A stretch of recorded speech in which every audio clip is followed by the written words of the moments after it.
Marco എന്ന ചിത്രത്തിന് ടെലിവിഷനിൽ പ്രദർശനാനുമതി നിഷേധിച്ചത് വലിയ ചർച്ചകൾക്കാണ് വഴിവെച്ചിട്ടുള്ളത്. കേരളത്തിലെ യുവതലമുറയ്ക്കിടയിൽ വർദ്ധിച്ചുവരുന്ന അക്രമ സംഭവങ്ങളിൽ മാർക്കോ പോലെയുള്ള സിനിമകൾ വലിയ സ്വാധീനം ചെലുത്തുന്നു എന്ന ചർച്ചകളും സജീവമാണ്.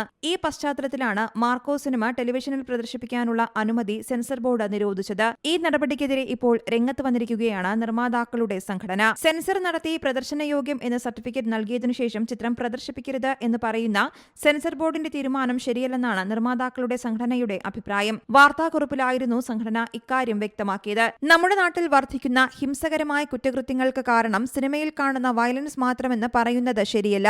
സിനിമയും അതിൽ ഒരു ഘടകമാകാം. സിനിമയ്ക്ക് സെൻസറിംഗ് സംവിധാനമുണ്ട്, സെൻസറിംഗ് നിയമവുമുണ്ട്. സിനിമയിലല്ലാതെ വയലൻസും സെക്സുമൊക്കെയുള്ള എത്രയോ പ്രോഗ്രാമുകൾ OTTയിലും യൂട്യൂബിലും നമ്മുടെ സ്വീകരണ മുറികളിൽ എത്തുന്നുണ്ട്. കൊച്ചുകുട്ടികൾ കളിക്കുന്ന ഗെയിംസ്, പ്ലേ സ്റ്റേഷനുകളിലെ ഗെയിംസ്, ഇതിൽ ഒട്ടുമിക്കതിലും വയലൻസ് മാത്രമാണുള്ളത്. ഒന്നുകിൽ തോക്കുമായി നടന്ന് എതിരെ വരുന്നവരെയെല്ലാം വെടിവെച്ചു വീഴ്ത്തുക, വണ്ടിയിടിച്ചു കൊല്ലുക, വാളുമായി വെട്ടിക്കൊല്ലുക, ഇവയൊക്കെയാണ് കുട്ടികൾക്ക് വാങ്ങിക്കൊടുക്കുന്ന ഗെയിമുകളിലുള്ളത്. ഇതിലും ഒരു നിയന്ത്രണം ആവശ്യമല്ലേ? സെൻസർ നടത്തി പ്രദർശനയോഗ്യം എന്ന സർട്ടിഫിക്കറ്റ് നൽകി പിന്നീട് അത് പ്രദർശിപ്പിക്കരുത് എന്ന് പറയുന്ന സെൻസർ ബോർഡിന്റെ തീരുമാനം ശരിയല്ലെന്നും സംഘടന പറയുന്നു. ഉത്തരവാദിത്തമുള്ള ഒരു തലമുറയെ വാർത്തെടുക്കാൻ സമൂഹത്തിന്റെ എല്ലാ മേഖലയിലും ഒരുപോലെ ജാഗ്രത പുലർത്തേണ്ട ആവശ്യകതയുണ്ട്.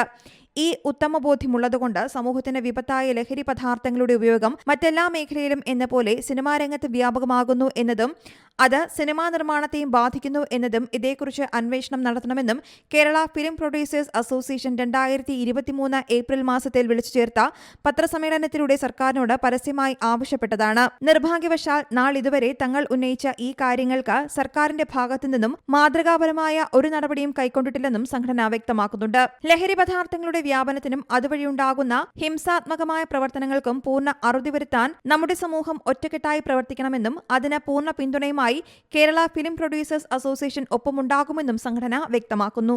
News desk Zee Malayalam news. പുതിയ വാർത്തകളും വിശേഷങ്ങളും ഇനി വിരൽ തുമ്പിൽ.